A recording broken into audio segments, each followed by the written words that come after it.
The Kraft Foods Company presents The Great Gildersleeve. Yeah.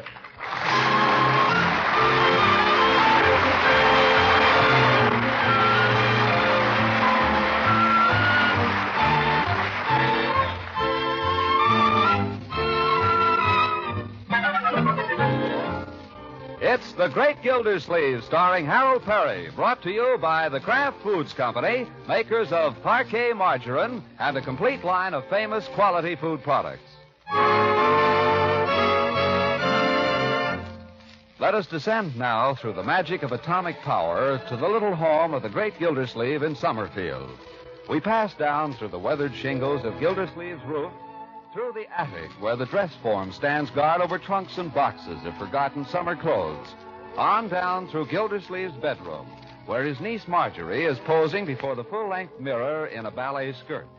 Down, down, down, until we come to rest at last in the Gildersleeve kitchen, where Bertie moves quietly about her kingdom.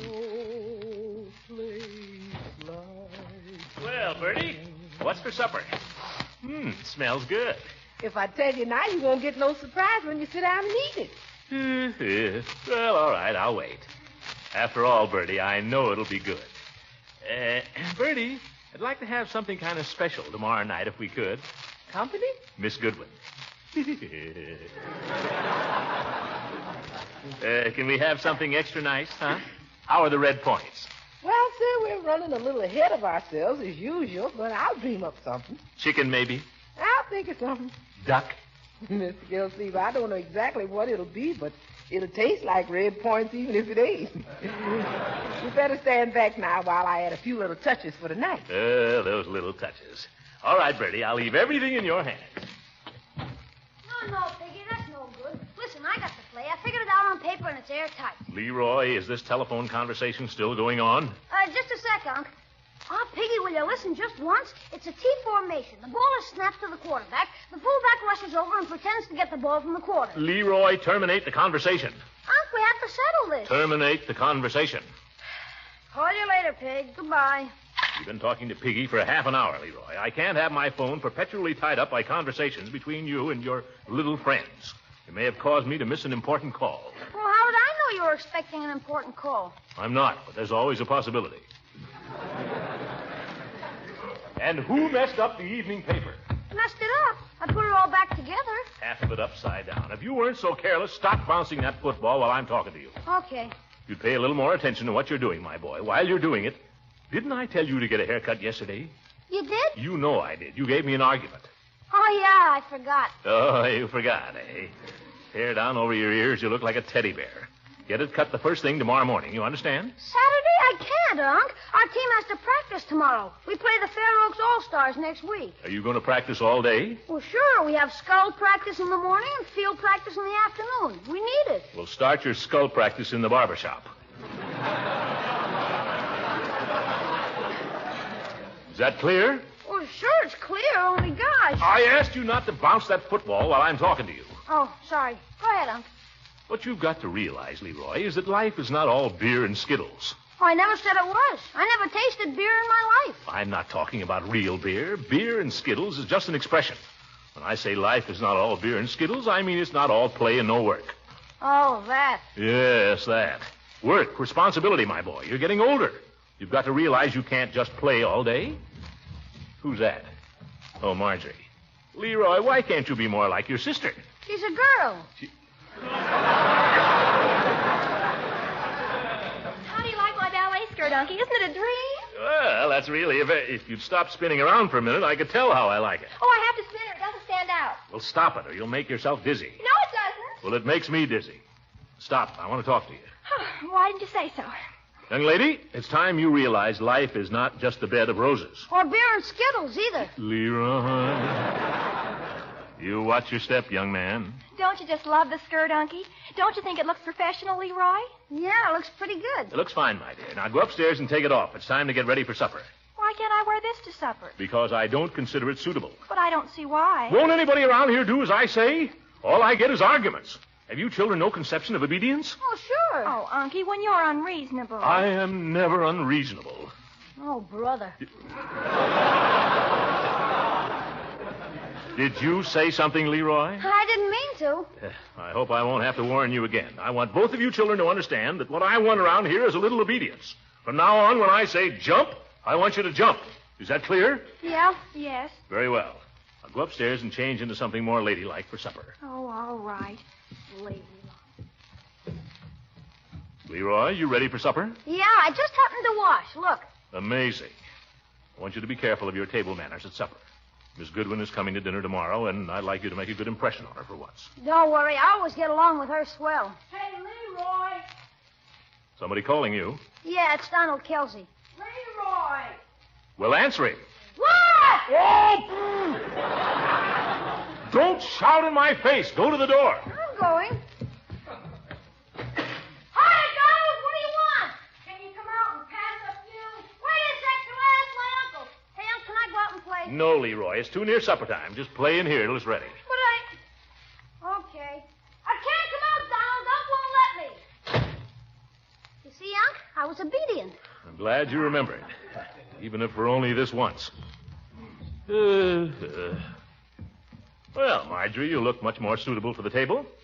I better go upstairs and get ready myself. Try to stay clean till supper, Leroy. Don't worry about me. Say, Marge, you want to see the trick play I invented? It's practically a sure touchdown. You want to see it? No. Oh, come on. I'll let you be the star. Look, you're the halfback and I'm the quarter. You're way out at the end of the line, see? I'm not playing. I'll be a sport for once. Look, the center snaps the ball to me.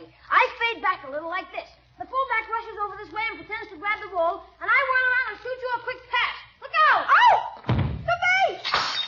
Gee.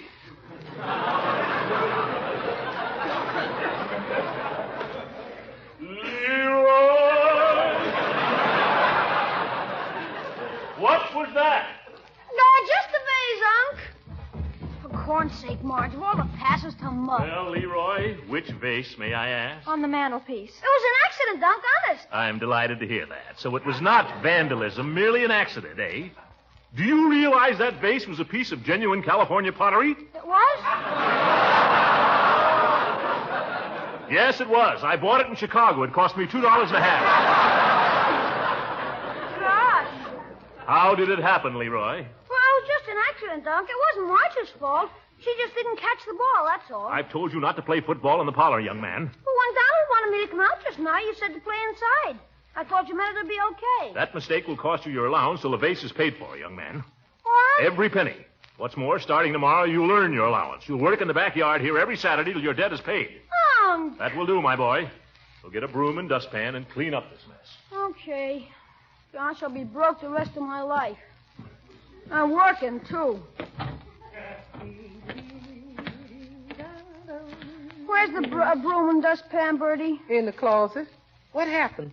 That little skinny jar on the mantel? Yeah. I knew it would go someday. He claims it's worth $2.50, and I have to pay for it. That's a lot of money. You're telling me. Have to work for it, too. That's the hardest way to get money there is. Yeah, I hate it. Let's see it, 25 cents a week. I'll have to work every Saturday for 10 weeks. That's right. A couple of weeks left in October, 4 weeks in November, 4 weeks in December.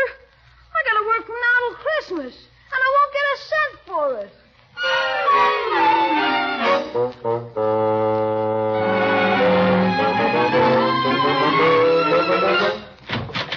Come on, Leroy. Don't make me drag you in by the coat collar. I'm coming. Good morning, Floyd. Hi, Commissioner. Hi, Leroy. Hello, Floyd. I want you to give this young man a haircut, Floyd. He's considerably overdue. Say, he is at that. Leroy, you know, it's kids like you that make it tough for barbers to make a living. I'm sorry. I'm only kidding. Climb right up in the chair. That's the boy. Well, Commissioner, did you lose any money on the series? I'm not a betting man, Floyd. Although if I had made a bet, it would have been on the Tigers. Perfectly clear they had the better team. Yeah. Well, second guessing is cheap, as a fella says. I knew it all along. Okay. I wish you'd let me in on it. Could have saved myself a bundle. Did he let you in on it, Leroy? Ha! Would you mind getting down to business, Floyd? I haven't got all day. Oh, I'm sorry, Commissioner. I didn't know you were going to referee this thing. Why don't you sit down? I might as well. Get going, though, will you? Doesn't have to be a masterpiece, you know. The boy's special, I know. That's right. With no smelly stuff on it. Okay. I'm out of here in no time. Yes, yes. Hey, Floyd, did you hear the Army-Wake Forest game last week? Did I? Never missed a play. Army's got a super team this year, haven't they? Best in the country, that's all. Best football team in the country. Glenn Davis. And Doc Blanchard. Yes, sir. Those two fellas play a whole lot of football. Floyd, you haven't cut a single hair. Starting in right now, Commissioner. I guess Navy's about the only team the Army has to worry about, huh, Floyd? Well, Navy's got a good team. That Jenkins plays a whole lot of football. And Clyde Scott. Yeah. Clyde Scott of Smackover, Arkansas. Yep, that's where he comes from. Smackover, Arkansas. Floyd. What's the matter, Commissioner? I'm chopping away here all the time. Must you talk? If you must talk, does it have to be about nothing but football? What's the matter with football? About as clean a game as you'll find. Of course, there's angles to it. I've been trying to interest Leroy in a few things I consider more important than football. Oh, why didn't you say so? Read any good books lately, Leroy? Nah. Well, that takes care of that.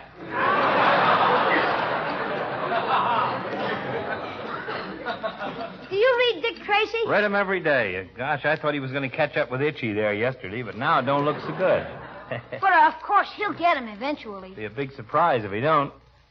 I notice every time Tracy's really stuck, the crooks start to fight about the money. You ever notice that? No, but that's right. If Breathless Mahoney hadn't fought with B.O. Plenty about the money, Tracy never would have. Ye gods! Baseball, football, comic strips. I can't control your conversation, Floyd, but by George, I don't have to listen to it. Here's for the haircut. No smelly stuff, remember, or I won't be able to stand him around the house. Okay, but gee, Commissioner... And Leroy, you get home as soon as you finish. Remember, you got a man's work to do today. Your uncle's a nice fellow, Leroy, but he's got peculiar tastes. Yeah, I guess so. What was that about a man's work he just said? Well, I have to work every Saturday till I get $2.50 for something I busted. Oh. So, take your time, huh, Floyd? Yeah, I'll have to. You got a lot of hair. Say, how'd it be if we catch a little of that Michigan Army game while I'm working? Oh, boy, super. I figure that'll be the best game of the day, don't you? Yes, sir. Those Ann Arbor boys play a whole lot of football.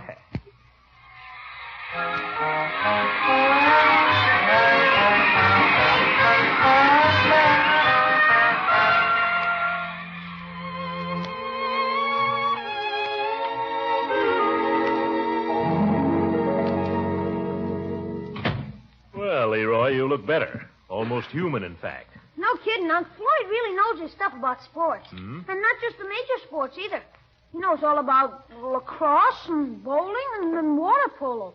He remembers scores way back to 1930. Let it be a warning to you, my boy. Fill up your brain with football scores, and you may wind up a barber with one chair in your shop. Leroy, Piggy called you. He did? Oh. Say, Unc, Yes?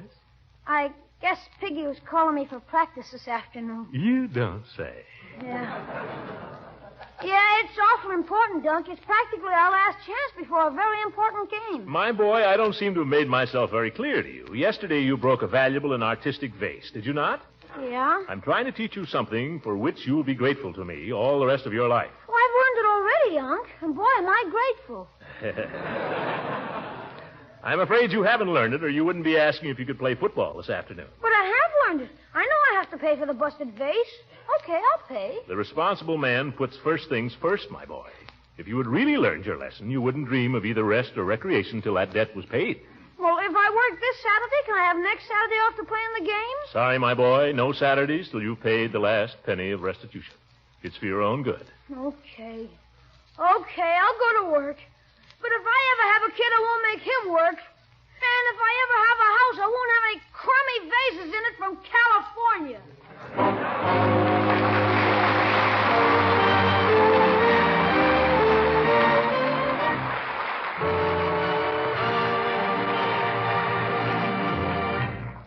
The great Gildersleeve will be back in just a moment. Mr. Lang, have you seen the new parquet margarine advertisement that's in the magazines now? Have I seen it? Why, you could frame it and hang it on the wall. It is a beautiful picture. Everything looks so colorful and appetizing. A pot of steaming baked beans, 2 slices of luscious brown bread. And that pat of rich-looking parquet margarine. Well, of course, that's what makes the picture complete. As you probably know, parquet margarine helps to make any meal complete. Served with bread, rolls, pancakes, and waffles, parquet margarine adds the final flavor touch. Well, it's the best I ever tasted. Always so fresh, so sweet, And so that's... delicate. And that's what makes parquet margarine an all-American favorite, because parquet's fresh, delicate flavor is still unmatched. And it's economical, too. Only about half the price of costly spreads. Getting back to that advertisement, Mr. Lang. Oh, yes. You'll find it says that parquet margarine is preferred by millions to any other brand because it tastes so good. So treat your family to a spread that's really delicious. Buy economical parquet, Parkay, parquet margarine, made by the Kraft Foods Company.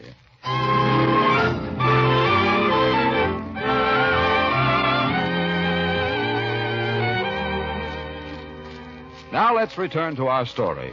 After the exertion of eating, Gildersleeve usually likes to repair to the parlor, relax for a few moments, and enjoy a cigar while planning his next move. Ate too much. As often as not, the next move is one he hadn't planned. He unbuttons his vest, slides down in his chair.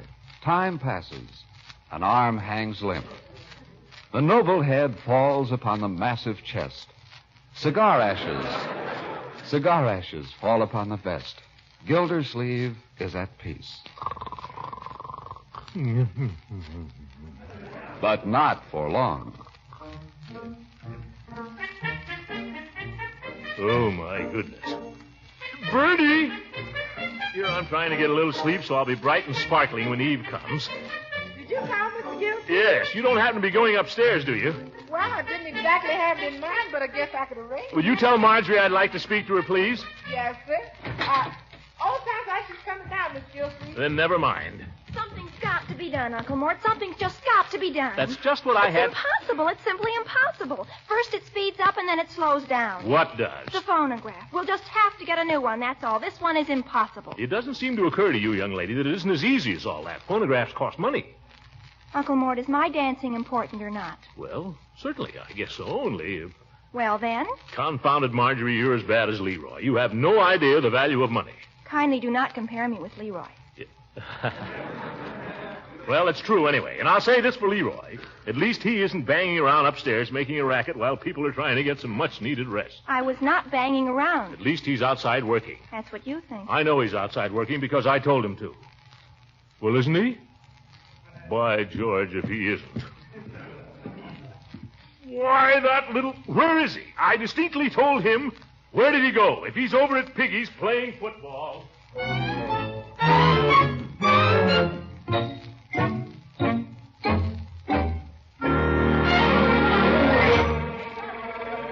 Hold it, boys. Time out. Hold it, hold it. Hang on to the ball there, Piggy. Just a minute. Well, Gildy, Hello, Judge. care to join the game? No. What are you doing here with those knickerbockers on? The boys needed a referee, and I was happy to oblige. At your age. You haven't seen my nephew, have you? Leroy? No, why? Well, I suspected he might be over here. You're sure? I told you, Gildy, I've not seen the boy. What are those kids hiding over there? They're not hiding anything. They're in a huddle. Huddle, muddle. If I find that kid, I'll fan his little tupper. Any particular reason, Gildy, or are you just feeling ugly? Certainly I have a reason. The boy broke a valuable vase. Well, boys will be boys, Gildy. You understood them a little better. Listen, you old goat, have you ever had a boy of your own? Have you? No, but I've had the use of one. Then I'd suggest you get to know him better. Get out and play with him the way I'm doing. It'll do you good. Make you feel like a kid again and possibly improve your disposition. What? Listen, you old elderly ragamuffin. Hey, Judge, come on. When I need any advice about the care and feeding of children... Sorry, Gildy. You're holding up the game. One side, please. Attention all. Recess over. Resume scrimmage. Resume scrimmage. Oh, brother. Ball, please, Piggy. Amos Alonzo Hooker.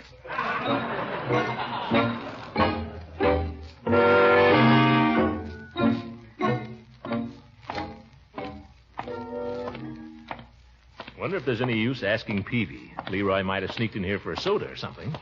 Trouble is, if I go in, Peavy will talk my arm off. I've wasted enough time already. No, I guess I'll just go home and wait.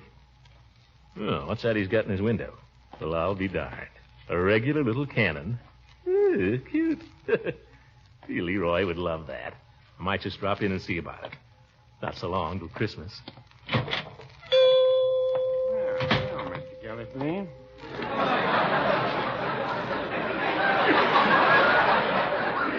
Hi, Peavy.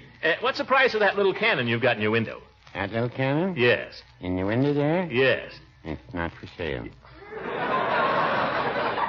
What do you mean? It's in your window, isn't it? Yes, it is, but it's just a display. Well, what do you have it in your window for if it's not for sale? Just a service to our customers. People come along, they like to look at it. What kind of service is that? You get me all excited. I come in here, I want to buy it, and you tell me it's not for sale. It's not. Then take it out of the window. Well, no, All I can say is, Peavy, I don't know what kind of a drugstore you think you're running. Well, I don't sell cannons.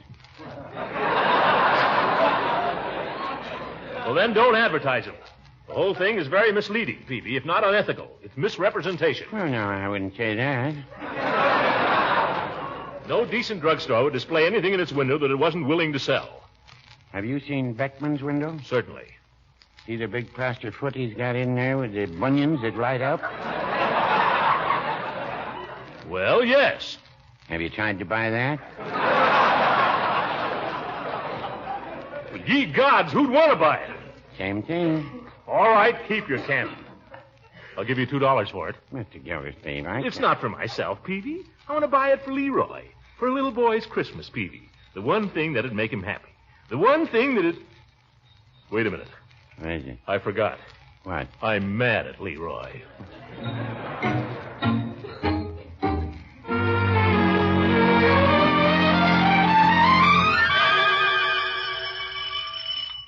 Oh, my goodness, that must be Miss Goodwin. I'll go. Now, take it easy, Bertie. Let's keep our heads here. Marjorie, remember what I told you. You've told me so many things I can't possibly remember them. Well, just try to make a good impression, that's all. Good evening, Miss Goodwin. Good evening, Bertie. How are you? Just fine, Miss Goodwin. Take your things. Thank you. Where is that Leroy? 7 o'clock and he's not home yet. If I lay my hands on him... Hello, Eve. Good evening, Throckmorton and Marjorie. Hello, Miss Goodwin. Oh, this is so nice. It's turned quite chilly out, hasn't it? Yes, it has. Better come and stand by the fire, Eve, to warm up. Shove over, Marjorie. Excuse me, Mr. Gildersleeve. Yes, Bertie? You want to wait any longer for Leroy, or shall I just go ahead and put it on the table? Yes, where is Leroy? Nobody knows. We haven't seen him all afternoon. Now, my dear, I imagine Leroy just went down to the public library and got so interested in some good book he's forgotten what time it is. Are you kidding? Now, Marjorie. Well, it doesn't sound very plausible, Throckmorton. Not on a Saturday afternoon. Not if I know boys. Well, tell you the truth, Eve, I'm afraid that I'm going to face a little disciplinary problem with Leroy when he arrives. Mr. Gildersleeve, I don't like to butt in, but Yes, Bertie? you don't think maybe Leroy ran away, do you? Ran away? What makes you say that, Bertie? Well, I don't know. He was acting kind of strange this morning, going around talking to himself and slamming doors. She's right, Uncle Mort. Eve, you don't think he'd run away, do you? You know about boys. Do you think he'd run away? Oh, of course not. Boys never run away from home without a reason. What possible reason could Leroy have for wanting to run away? Plenty. Uncle Mort bawled the living daylights out of him. Now, Marjorie, that's not true. I may have reasoned with your brother a little. Ha! After all, he was a little careless. Well, I can't imagine your uncle being harsh with a boy, Marjorie. You should hear him. Marjorie, we have company.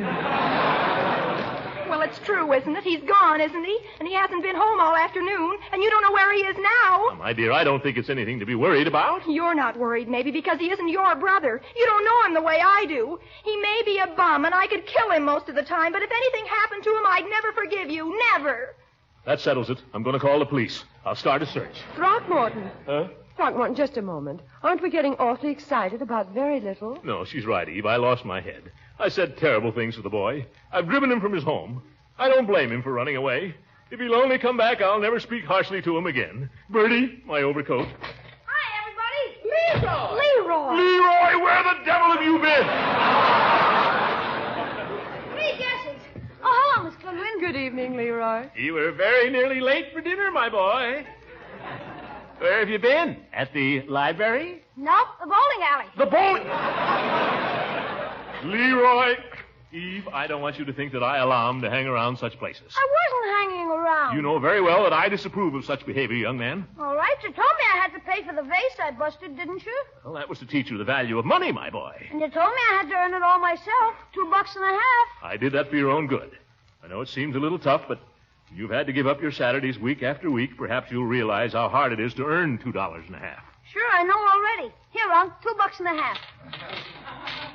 Leroy, where did you get all this money? Earned it. How? Floyd fixed me up down at the bowling alley. Pin boy, 9 cents a line and $1.25 in tips. Not bad, huh? Better than you pay. Yep.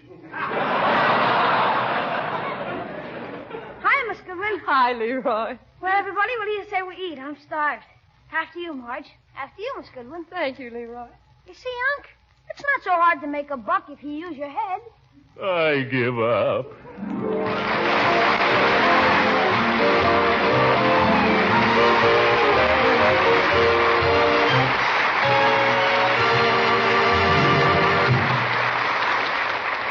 We'll be hearing more from the great Gildersleeve in just a few moments. Home is just about the coziest place there is on a Sunday evening. And with our family, one of the most delightful meals of the week is Sunday night supper. I'll bet that's true with your family, too. Somebody always says, let's have waffles or French toast. And, of course, you know what I'm going to say next. The one thing that makes those waffles or slices of French toast taste so good is delicious Parquet margarine. The test of a good spread, you know, is the delicacy of its flavor and aroma when served with hot foods. That's why Parquet margarine is a favorite of millions, because its flavor is unmatched by any other brand. So here's a friendly suggestion. If you want to make next Sunday's supper of waffles or French toast a real treat of the week, top them off with flavor-fresh Parquet. P-A-R-K-A-Y. Parquet margarine, made by Kraft.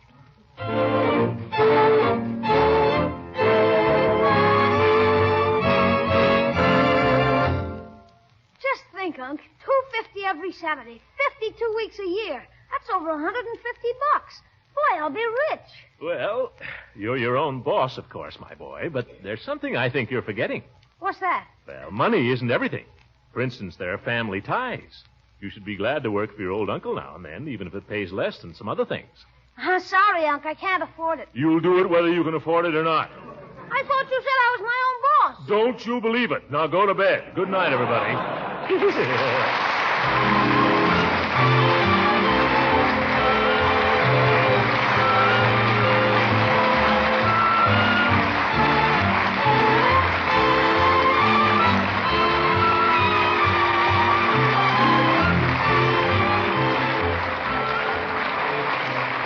The Great Gildersleeve is played by Harold Perry. It is written by John Wheaton and Sam Moore.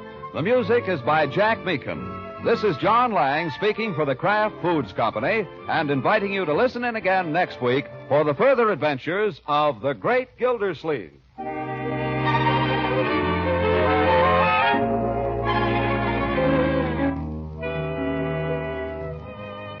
Now, a wonderful help in menu planning. It's Pabstet, the delicious cheddar cheese food that's so nourishing, so easy to digest, so easy to serve in 100 appetizing ways. Pabstet spreads, slices, toasts to perfection for sandwiches and snacks. And Pabstet melts into a luscious golden cheese sauce to pour over tasty dishes of macaroni, rice, eggs, and fish. Yes, there are 100 delightful ways to enjoy Pabstet's rich, mellow cheddar cheese flavor. So buy both varieties of this delicious cheese food, golden cheddar Pabstet and pimento Pabstet.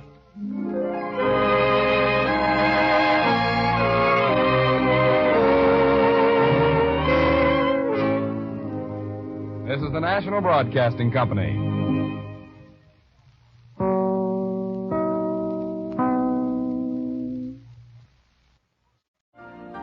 You've been listening to the OTR Gold Network. Find more classic radio at otrgold.com. Leroy.com.